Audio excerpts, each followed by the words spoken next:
What if I told you the January LSAT is secretly one of the best test dates of the entire year? Not because it's easier, not because the curve magically shifts in your favor, but because of something far more practical. With January, you get the perfect blend of predictability, available practice material, and study momentum from the fall, and the format is stable enough that you can climb to a 170, 175 or higher without drowning in confusion or guesswork. If I had to take the LSAT this cycle, here's exactly how I'd study day by day, week by week, using the same framework I personally used to go from a 152 to a 175 on test day. This framework is called the LASER approach. LASER is an acronym standing for Learning, Accuracy, Sections, Exams, and Review. And this is the method I use for every student I work with, whether they're aiming for a 160, a 170, or the 99th percentile. But I'm not just going to give you the steps today. I'm going to show you exactly how I'd apply them to the January LSAT specifically, what pitfalls to avoid, and how to turn your prep into something repeatable, calm, and effective. Now, here's what almost nobody understands about January. The January LSAT has three huge built-in advantages. The first is you're studying on a predictable test cycle. The LSAT doesn't reinvent itself every month.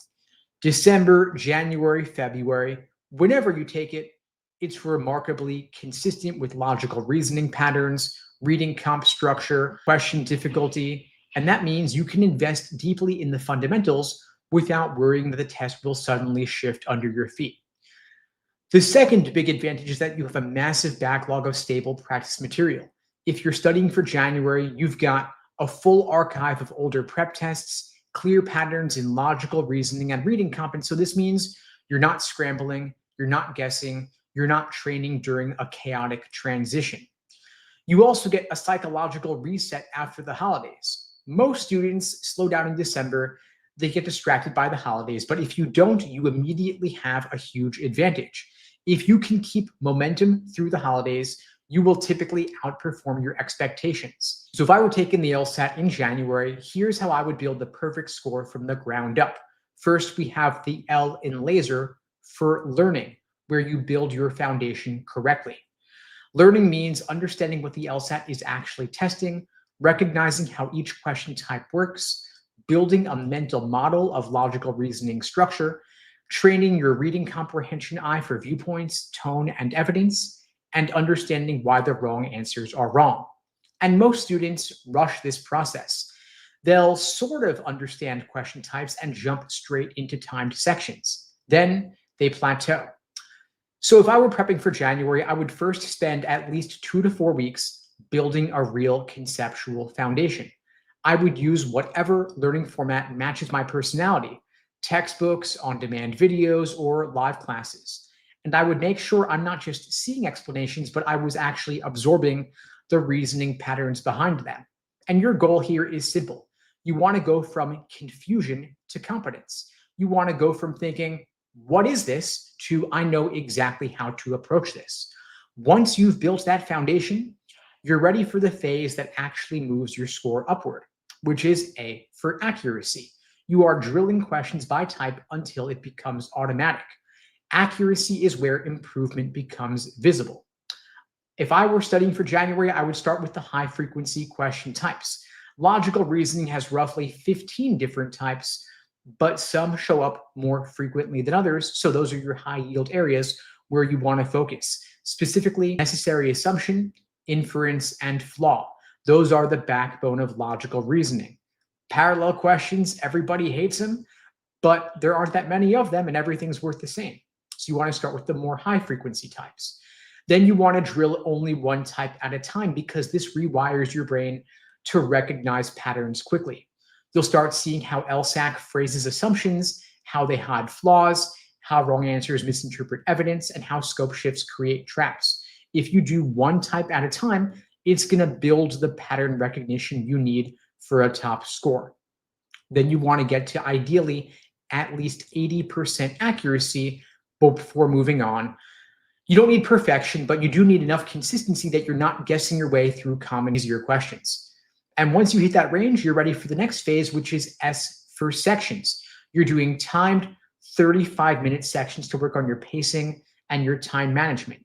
That's where you learn discipline, where to dig in and where to cut bait, and how to manage the psychological ebb and flow of the section. In logical reasoning, you want to build a time bank early. Logical reasoning is predictable. Questions 1 through 10 are typically going to be the easiest. You want to solve those in roughly a minute each, building up a time bank that you can apply to the tougher questions later in the section. So first 10 questions in roughly 10 minutes. You also want to flag about 3 to 4 questions in each section. For me personally, I would flag those long parallel reasoning questions, anything abstract, anything heavy science or overly technical, anything where your brain instantly says, ugh. And skipping is totally fine. It makes sense. It's logical because every question is worth the same. You don't want to get bogged down or stuck on any single question. You want to keep that momentum going. You skip them. You come back to them later when you have broken out of your previous tunnel vision. Then we're getting into E4 exams and endurance. You're doing full-length timed exams. A lot of students fear this phase, but this is what top scorers do. Ideally, at least 10 full-length timed exams in 4-section sittings, so that test day itself becomes like just another run-through. This is where you're building up your conditioning, your attention control, and your fatigue management. Now, finally, we have R for review, and this is the part that matters most.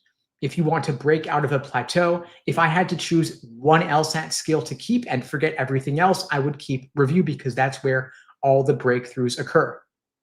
I use something called the Socratic review method in my coaching program, and here's how it works, especially important if you're taking the LSAT in January. You're not just reviewing wrong answers, you're also reviewing lucky guesses, questions you solved but felt kind of shaky on them, those you solved quickly but incorrectly, and questions where you thought the wrong answer was right, because these moments are gold. Every question that you get wrong is an opportunity to learn something new. And it's far too easy to look at the right answer, look at the answer key and say, oh, I get it now. How could I have been so dumb? But then you go on to the next practice test and do the exact same thing all over again. You want to track the patterns in your mistakes so that you can avoid making them next time around. Maybe you misread quantifiers, maybe you fall for extreme language, maybe you trust your gut too much, maybe you eliminate right answers that feel weird. Whatever it is, you want to drill down to the root cause of your mistakes so that you can avoid making them next time around. You also want to work on your ability to identify issues with an argument. For example, what's the conclusion? What's the structure? What are the hidden assumptions? Why was the right answer right? Why did the wrong answer look tempting? And how can I avoid this trap next time around? So again, to recap, the laser approach, learning is the L in laser, building your foundation. A is for accuracy, drilling by type to build pattern recognition. S is for sections, you train your pacing, your discipline, strategic skipping. E is for exams and endurance. You want to make test day feel normal because you've run through it all before. And then finally, R for review, which is where you extract insights, you fix your blind spots, and you convert your mistakes into score gains. And the January LSAT is, of course, no different from any other test. The LSAT is remarkably predictable. It's all about execution and consistency, and of course, pattern recognition. And so if I had to study for the LSAT all over again, that's how I would do it, using the laser approach. No shortcuts, no gimmicks, just a proven method that works.